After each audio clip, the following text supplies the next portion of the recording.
Okay, I think we can start. Good afternoon, everyone, and welcome to our webinar on biodiversity, inclusive, and transformative spatial plans in Europe. My name is Davide Geneletti.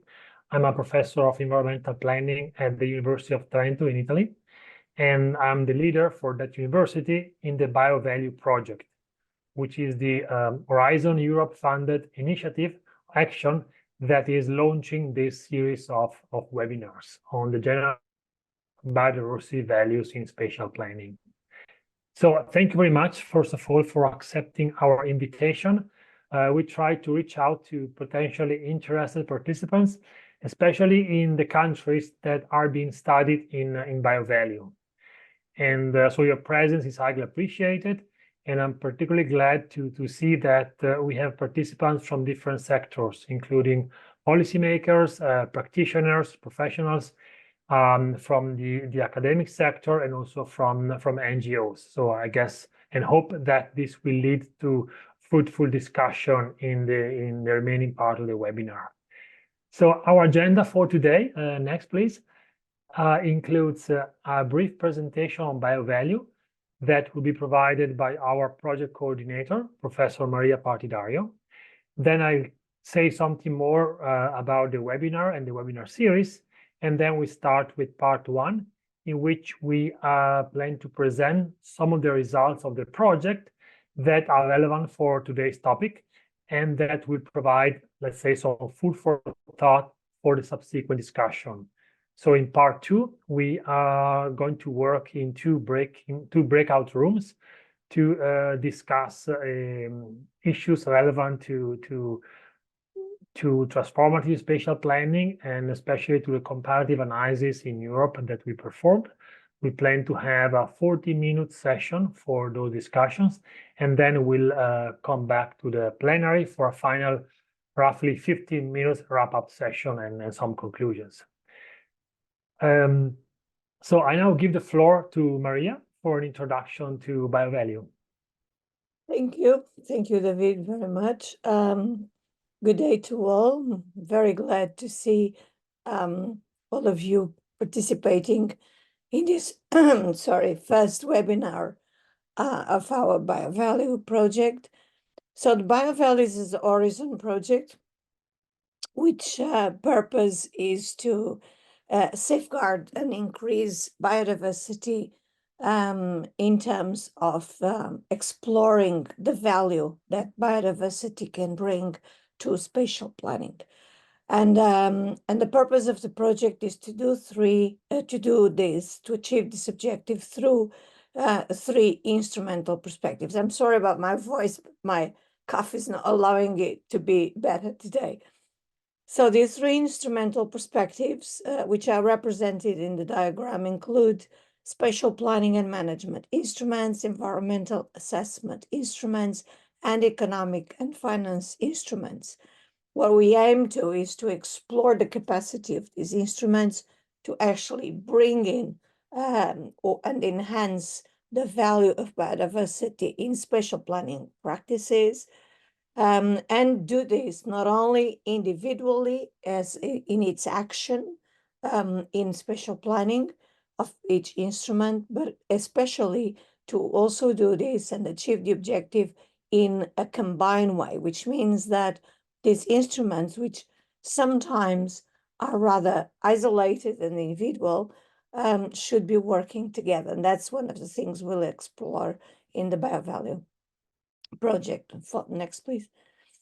One of the key elements of in the structure of BioValue that we have is the arenas for transformation. These arenas for transformation are concrete cases that we use as, in fact, arenas for exploration to explore transformative change, and in which we are bringing in the different frameworks that are being developed in the various work packages, especially within spatial planning, the work package 1, which is the object of this webinar, and then in relation to the other instruments as well.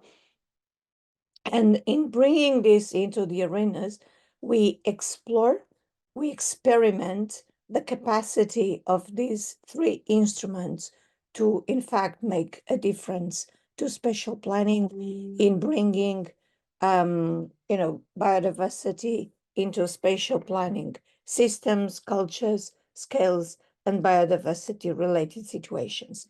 We have three arenas, one in Mafra municipality in Portugal, in which the scope is the spatial planning development process. Then we have the Trento municipality in Italy, in which the context is the regeneration of a urban river and how this the opportunity to add value to biodiversity in the address of this river. And then the third case is the re-wetting peatlands in the Mecklenburg Vorpommern, I shouldn't have tried to say this all, federal state, in which the case is more specific to the re-wetting situation of a given case that was transformed into agricultural farming and is now aiming to restore its biodiversity. Next, please. Next. Thank you. The biodiversity project is a partnership of all these institutions, organizations represented in the slide. That includes academic organizations, the Técnico in Lisbon, Portugal, we're coordinating the BioValue project, then University of Trento, Università di Trento, which runs today this this webinar. The Helmholtz Research Center, UFZ, in Leipzig, Germany, and Aalborg University in Denmark. So these are the research partners. Then we have ICONS, which are our communication and dissemination partner. And then we have the case study partners in Trento Commune, the municipality of Mafra, and the Konau Consulting in Germany. The project is a 36-month project, started in July 2020, and aims to achieve its end in July 2025. And I think this is when I pass on to you, David, again. Thank you. Yeah, thank you very much. So just a few more words about today's topic. It originated within Work Package 1 of BioValue, and specifically a task where we first develop a framework to analyze the transformative content or the transformative potential of spatial plans. And then we applied that framework to review a sample of plans in different European countries. So we're going to present you these outcomes and then use the results to foster discussion, and particularly discussion about the implications for different planning scales, a more local scale and a more regional oriented scale. After this webinar, as you can see at the bottom of the slide, there will be other 3 webinars scheduled that originated from the different pillars of the project that Maria just illustrated. So webinar 2 will focus on environmental assessment instruments, and we already have a date for that, and the same for webinar 3, that will be focused on economic and financial instruments. Finally, there will be a cross-cutting webinar in a date yet to be organized, where we'll combine all the outcomes with specific reference to the different arenas. So that's it for our introduction, and I will now hand it over to my colleague Enzo Falco, who will illustrate the conceptual framework. Thank you. Thank you, Davide. Thanks everyone for joining us. My name is Enzo Falco from the University of Trento, and I'm Associate Professor of Spatial Planning. As Davide and Maria already presented, the pillars for the analysis of the transformative potential spatial planning, as we've identified them in our work in Work Package 1, are threefold. So we identified first of all, the spatial planning instruments as related to, as you see, a traditional spatial planning. So land use, urban planning, comprehensive integral planning, and regional economic planning. So this is based on a classification given by previous ASPEN projects. However, the spatial planning instruments, such as plans, programs, legislation, SCA, and EIAs, they do have content that is able to address biodiversity in several different ways. So a transformation of biodiversity in different ways. So as you see, the contents of the spatial planning instruments can be related to the transformation of biodiversity directly, or beyond biodiversity, so meaning other sectors that have an influence, an indirect influence on biodiversity, such as, for example, mobility or agriculture. And those elements and contextual settings, such as the governance settings, that are essential for transformation of biodiversity. And within these instruments and their contents, the transformation potential can vary, and we've identified different characteristics of transformative change to be looked at and looked for within the planning instruments. By looking at the theory, we've identified several transformative change characteristics, and this is a new concept that's constantly developing, and you see listed many different characteristics. But for our purposes, we've identified 4 characteristics specifically: restructuring, path shifting, innovation, and multi-scale. We'll give you examples later on so that you're able to grasp, in a better way what we mean by these 4 different characteristics. However, what you see here is that we've divided the planning instruments, the plans at different levels, into 4 different components. So every plan is ideally composed of a vision, a strategy, action, instruments, and regulations, and information baseline. So all those analysis, data, and assessments that are used to draw the plan. These components within them, of course, can have contents related to the transformation of biodiversity, as you see. So it's directly related to the biodiversity, or transformation for biodiversity. So a vision can be related to the transformation of biodiversity, can be related to the transformation for biodiversity in terms of governance and mitigation hierarchy, or beyond the biodiversity. As I mentioned, the other sectors that have an indirect impact on biodiversity status within a specific spatial context. This is essential, as these are within our planning instruments that we have analyzed. These are the elements of analysis which we have actually tried to identify specifically within every single instrument that we have analyzed, of the 28 instruments that we have analyzed. And every single of these instruments and their contents related to the elements can be transformative in a different way. As I said, can be a restructuring, where the system is being restructured but not completely changed. Whereas a change of paradigm, it means that we're trying to do with path shifting towards a new paradigm, a new approach to biodiversity inclusive spatial planning, or whether we are innovating practices and tools, or whether it is a multi-scale approach to the biodiversity conservation that goes beyond, for example, administrative boundaries, which of course are not related to the status of biodiversity. We've been also looking at some of the elements within the instruments that are being phased out, meaning that the planning authorities within their plans are trying to get rid of this instrument, this specific contents, actions, regulations, for example, that hinder a transformative potential for biodiversity-related spatial planning. So we'll give you some examples now, which will definitely clarify all these elements, and I'll hand it over to my colleague, Susanna, for this. Thank you, Enzo.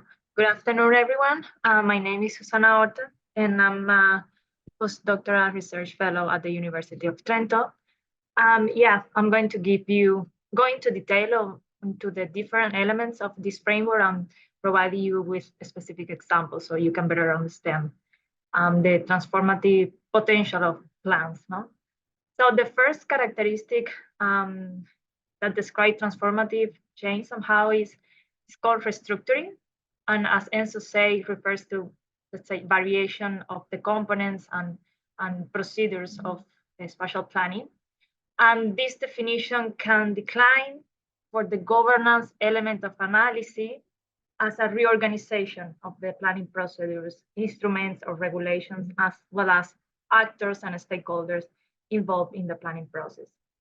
So, for instance, in Italy, we found that a plan poses the overarching goal of simplifying the planning process and all of its steps and instruments, and at the same time enhancing cooperation with multiple stakeholders. And so in this line, this was considered as an overall vision. Then in this line, we found in Spanish plans a more concrete strategy of improving coordination and synergies between regional directive and partial and sectoral territorial plans, as well as municipal plans, and developing a set of assessment and monitoring indicators that can measure these alignments between objectives and actions. And always in the case study of Spain, these strategies resulted in the coordination and merging of the planning and management instruments of forested areas, and elaborating a unifying catalog of mountain ecosystems, highlighting their roles as ecosystem services suppliers. And another interesting action with a restructuring character was that of defining urban and ecological and environmental goals through negotiation between municipalities and private parties, in the case study of Italy, for example. This concerned the restructuring. So, Leah, can you go back to the, yeah.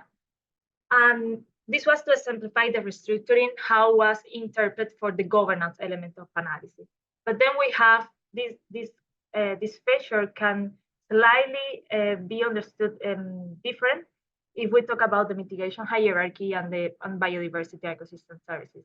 So for the first one, the transformative, the restructuring character for the mitigation hierarchy implies the application of all the levels of the hierarchy in the right sequential order until covering all the levels, starting from the avoidance of impact, moving to the minimization of those impacts that were not able to be avoided, followed then by the restoration actions, and finally offsetting intervention to compensate for the residual negative impacts on nature. And then in the case of biodiversity and ecosystem services, restructuring concerns any strategy or action that intends to modify the spatial arrangement of ecosystems, precisely the size, diversity, and spatial distribution of green spaces. Now we can move, Leah, to the next transformative feature, which is path shifting. But if you go back one click, thanks. So yeah, this characteristic captures whenever, as Enzo was suggesting, whenever there is a redirection of current principles and values that are established in spatial planning. And for the governance, this concept was understood as adopting a governance approach that embraced the principles of inclusivity, adaptation, and pluralism. And in the case of biodiversity and ecosystem services, which let's say represents the biophysical interpretation of path shifting, this means a shift, for example, in species population and in the trends of ecosystem services loss. For the mitigation hierarchy, path shifting refers to a transition from a reactive planning approach towards a more proactive approach for biodiversity enhancement, including preparation for unexpected events. And for instance, in Scotland, a local development plan adopts the vision of a housing development that prioritize different typologies of this development, including infill development, meaning building on vacant or underused land, or small scale developments, encouraging smaller and more sustainable housing projects, for example, and the redevelopment and reuse of derelict land. And this example aligns with the mitigation hierarchy goal of avoiding further land consumption and degradation. Then another example is that the same plans develop a regulation for development project concerning water bodies and prescribe that the project proposal should be modified whenever detrimental impacts on water bodies were identified. So in this sense, the shifting character here is pushing on preventing goals or preventing goals instead of other ones. And then another example for path shifting, again, was extracted from the urban plan of Vitoria in Spain, and is this strategy that recognized the need for a proactive assessment of ecosystem degradation, and based on this assessment, prioritize prevention intervention over compensation, and in this way promote an efficient use of resources and minimizing ecosystem impacts. So now we can move to the third transformative characteristic, which is innovation, and maybe could be the most straightforward to understand in the context of transformative change. But yeah, what this specifically means for the governance of spatial planning and for the mitigation hierarchy. So in the case of mitigation hierarchy and biodiversity and ecosystem services, innovations is linked to the use of nature-based solutions. For example, in one hand, for implementing the mitigation hierarchy goals, and for the other hand, to meet biodiversity goals. Considering that in theory, a nature-based solution must enhance the current state of biodiversity, but in practice, we know that NBS intervention usually do not report on biodiversity indicators, for example. So this is something that should be improved. And in the case of governance, innovation happens when new knowledge, policies, or technology were used to define innovative planning visions or strategy and so on. For example, if we go to the example here, yeah, thanks.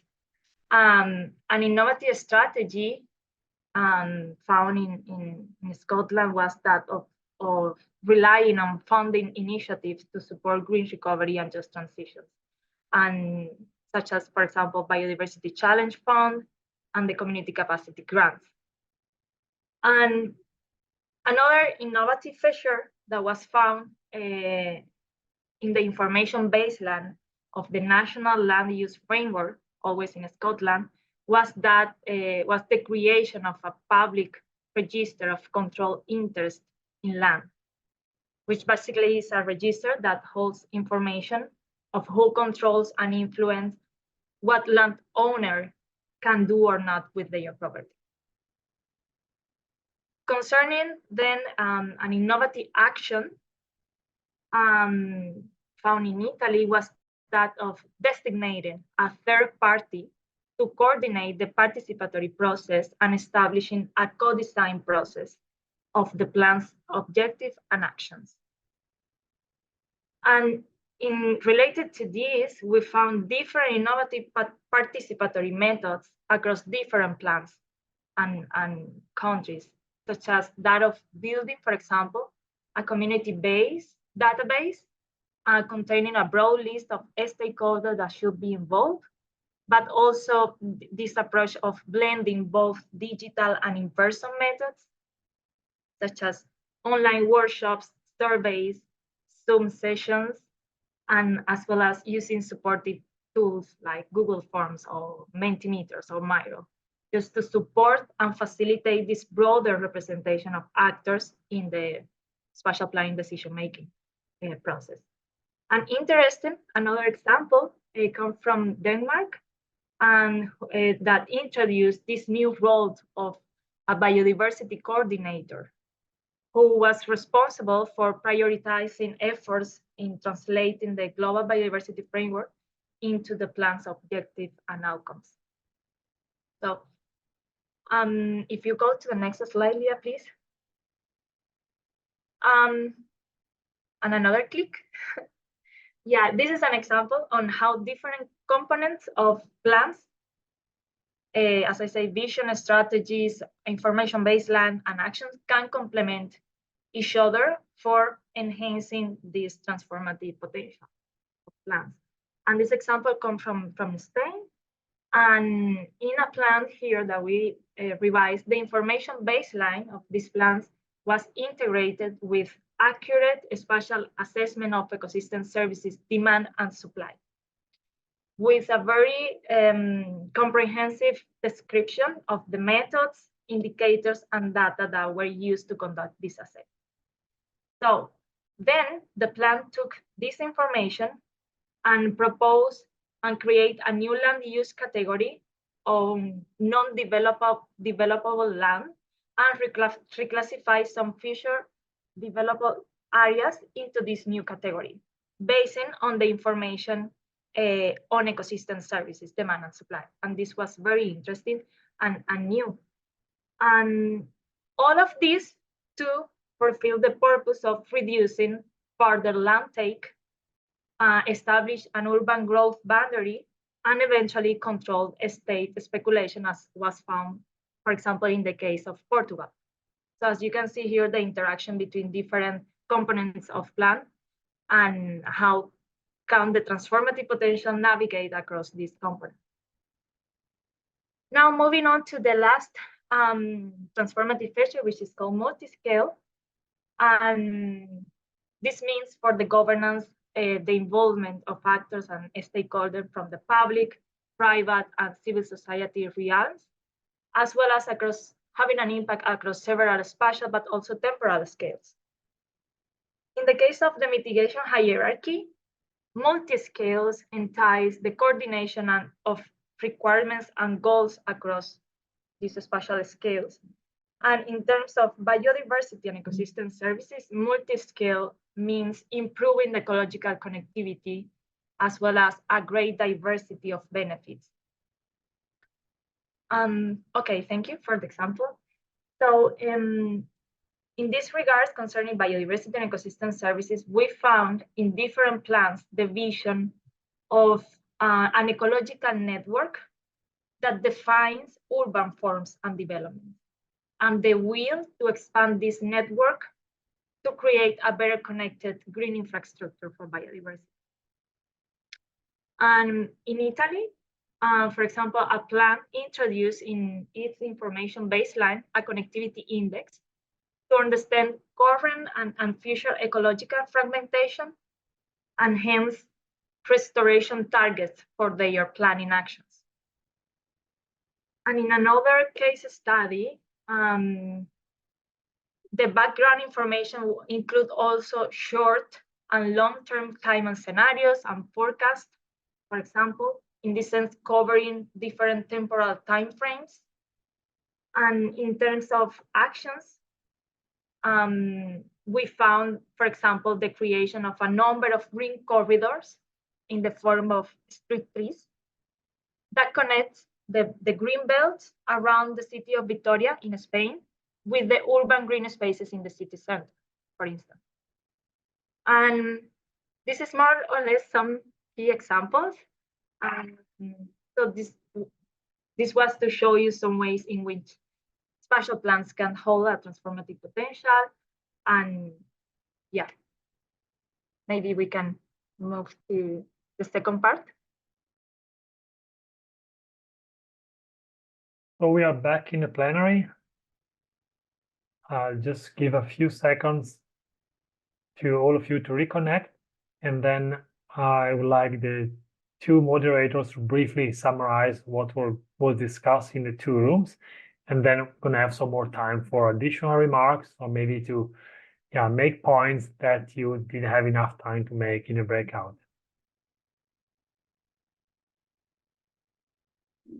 I can So start. you want to go first? Sure. With our room. I'll share my screen again. So we've discussed new transformative practices and related to biodiversity, but also really to some sectors beyond biodiversity, such as the energy sector in Denmark. I've not done like a perfect job in managing time in breakout room because we've been focusing mostly on the practices that can be considered transformative rather than on the limitations and gaps. But I mean, the discussion was quite interesting. So I mean, I was not really able to stop it and move on to the gaps. So quickly, we have, I have written down 5 different bullet points here. And in terms of, biodiversity conservation and enhancement, we see that in the UK and specifically in England, for now, there's a new regulation that's coming to force in February this year. That's on biodiversity net gain that asks planning applications to deliver a 10% increase in biodiversity compared to a baseline. And this baseline is defined based on guidance and the biodiversity metrics on specific and different habitats. And depending on how the planning application impacts on the habitats, there's a way to calculate whether there's an increase or a decrease in terms of biodiversity net gain. This increase can also be delivered off-site, as something that's offsetting. If we want to talk in terms of the mitigation hierarchy ladder. And however, if you're doing this not on site, so you're doing it off site, this improvement, the score that's assigned to the planning application is lower, since this is something that the guidance is really requiring to improve the biodiversity on site, where the planning, new development, that can be infrastructure, housing, is actually gonna happen. Another interesting point was made really in relation to Portugal and the city of Sintra. Here there's a new indicators that have been included in the master plan to monitor different species, and so as we see here, it's the information baseline that is being updated in order to be able to monitor the evolution of different habitats, so that regulations, planning regulations at a municipal level can therefore be adapted to the new status of different habitats within the city. And again, here we see how new data and new assessment methods can actually be able to support biodiversity-inclusive spatial planning. As I mentioned earlier, and of course, if I'm saying anything that's not really correct, please interrupt me and clarify for the other participants. In Denmark, we see there's an interesting transition towards a reduction, a decrease in the autonomy for local authorities to do spatial planning. So there's as a way to accelerate a transition towards renewable energy sources. And here there's a twofold impact, let's say, either on both on governance through the involvement of NGOs for nature protection, for example, and other organizations that are involved in the energy sector, for example. So this is done at a scale that's goes beyond the local scale, so at a regional or national level. Since I would say these kind of issues are better managed, of course, at a scale that's higher compared to the municipal scale. And it's this is currently in an explorative phase. And one example that Lona gave us was, for example, the exploring whether wind turbines could be placed in forest areas with low biodiversity, and which would have, of course, an impact on and a burden on existing biodiversity, even though there's let's say low biodiversity levels. And other interesting examples, I'm going to take two more minutes, if that's okay.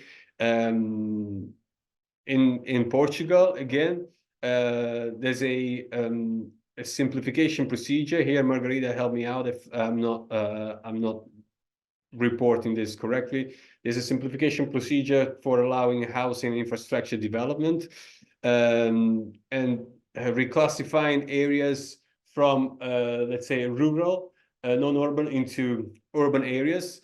And here we'll see then again a trade-off between, you know, for example, housing, as this is perceived, you know, as a problem in Portugal, but not only in Portugal, but housing availability and biodiversity. So here we do have, perhaps we should place this within, you know, missing opportunities, or also, you know, the limitations of new regulations.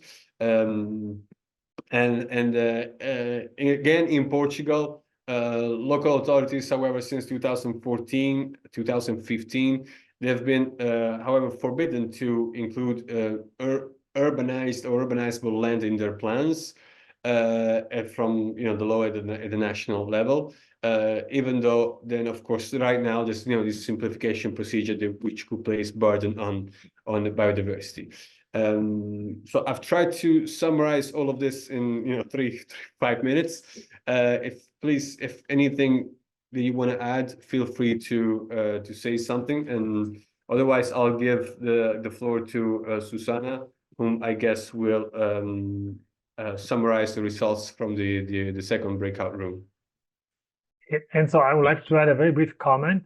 Sure. I think it's interesting to notice that some of the practices that were mentioned, for example, the bionet gain in part of the UK, are clearly rooted into the environmental impact assessment practices and policies. So I think this gives us an interesting bridge to our next seminar, which will focus on environmental assessment.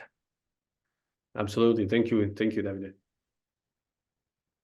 Over to Susanna, if you don't have any clarification points to make at this point. Then Susanna, please. Okay. But I was not good enough as saying so in preparing the slides, so I'm going to just talk. Briefly summarizing the main topic that we discussed. We start by addressing this need to have a holistic approach when addressing biodiversity issues. And the thing that biodiversity cannot be looked only as a conservative practice, but also looking at the interactions with society. And this brings to the discussion on trade-off between conservation and development policies. And then we move to public participation in multi-level governance, which is very hard. And mainly this way of silo thinking approach and the legal context were main barriers that we discussed for pushing, that push against this, the legal context push against this cooperation and interaction between different actors and different levels of governance.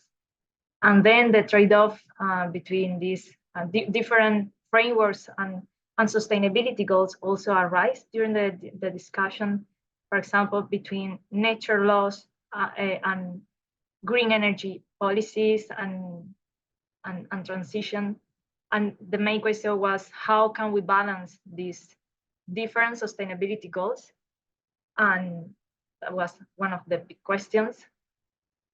And then an interesting example raised by Alexandra was on this exercise, or on a kind of approach on managing protected areas in nature conservation that involve different stakeholders, and eventually resulted in identifying how municipalities can apply for financing funds, for example. And then finally, we close with a very interesting questions that we also discussed within BioValue, and is how, if we are looking for transition or transformation. And then Maria point out these things that we can have different transformations throughout the transition process. These are more or less the main discussion that we have within our breakout room.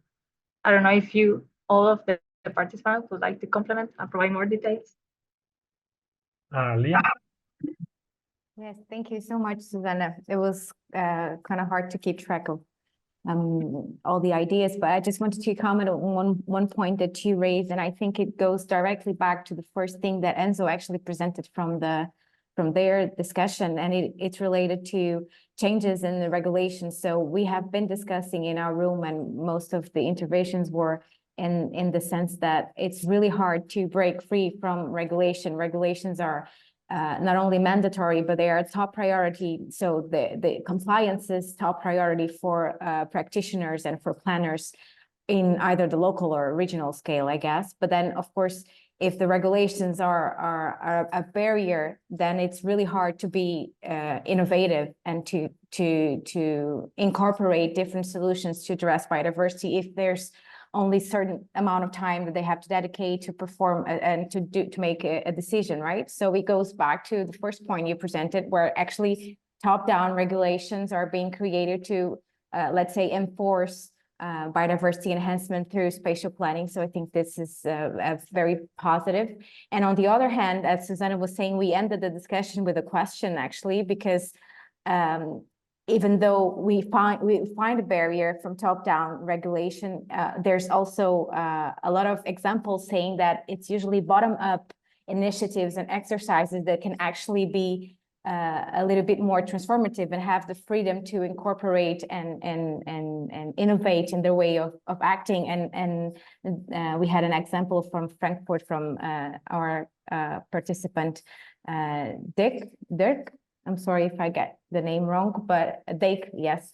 So she gave us a nice example of that. So again, the question that our discussion ended with was, will these small incremental changes that are actually able to be transformative because they are not, they don't have an imposed barrier in terms of regulation, will they be enough to actually, combined action lead to the transformative change that that is so required? So that was very interesting, a loop. I just wanted to comment that. Thank you. Thank you, Leah. So we have a few minutes, or in principle, no minutes actually, but I guess we can take a few extra minutes in case you want to add something. We cover only a fraction of the topic, the broad topic of the webinar, but I think you still have the opportunity to make additional comments or provide additional examples.